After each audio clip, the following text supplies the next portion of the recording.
Hi, this video we're looking at power and gravitational potential energy. Let's first look at power.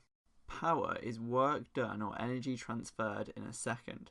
It is the rate of doing something. A powerful machine is a machine that can transfer a lot of energy in a short space of time. We work out power by using the formula P equals E divided by T. P denotes power, and we usually measure power in watts. Power can also be measured in joules per second. A watt is equivalent to 1 joule of energy transferred per second. E stands for work done or energy transferred in joules. T is time taken, and we measure time in seconds. So let's have a look at an example. Suppose we have a motor that can transfer 3.6 kilojoules of energy in 3 minutes. What is the power output? In order to work out power, we need the formula that we've just gone through. The formula is P equals E divided by T. And what we're trying to find out is power. Therefore, P is the unknown. We now need to have a look at what E and T are. E is energy transferred, and we know from the question that the motor transfers 3.6 kilojoules of energy. We want E to be in joules. At the moment, we have the energy transferred in kilojoules. 1 kilojoule is 1000 joules. Therefore, we do 3.6 times 1000, and this gives us 3600 joules. We now need to find the value for T. We want T to be in seconds. The question tells us that the motor transfers 3.6 kilojoules of energy in 3 minutes. In order to change 3 minutes into seconds, we need to times it by 60, because there are 60 seconds in a minute. This gives us a value of 180. So in order to work out the power, we do 3600 divided by 180, and this gives us a value of 20 watts. We can also write this as 20 joules per second. This brings us on to gravitational potential energy. Gravitational potential energy is the energy that an object has by virtue of its position on a gravitational field. When an object is raised off the ground, energy is required and work is done.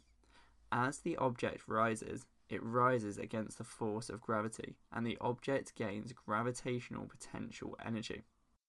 The formula for working out the change in gravitational potential energy is EP equals m times g times h, where EP is the change in gravitational potential energy measured in joules, m is the mass measured in kilograms, g is the gravitational field strength in newtons per kilogram, and h is the change in height in meters.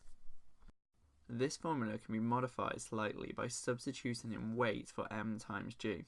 This is because weight is the mass of an object multiplied by the gravitational field strength. So you may sometimes see the formula for working out the change in gravitational potential energy being weight times change in height. So let's have an example. Suppose that we are on Earth and we have a piano that we want to crane up to the 4th floor of a building. The piano has a mass of 480 kilograms, and the 4th floor is 6.5 meters above the ground floor where the piano currently sits. What is the increase in gravitational potential energy? We're going to use the formula that we've just looked at, which is EP equals m times g times h. EP is what we're trying to work out, and we should have m, g and h from the question. The mass of the piano is 480 kilograms. The gravitational field strength is 10 newtons per kilogram, and this is because the piano is currently situated on Earth. The height change is 6.5 meters. Therefore, the change in gravitational potential energy is 480 times 10 times 6.5. This gives us a value of 31,200 joules, or 31.2 kilojoules. We can extend this example by supposing that we are on the moon. If you're feeling confident, pause the video now and have a go at working out the change in gravitational potential energy if this piano is on the moon. The mass of the piano and the height change are the same as the question before, but the gravitational field strength is different. This is because we are now on the moon rather than being on the Earth.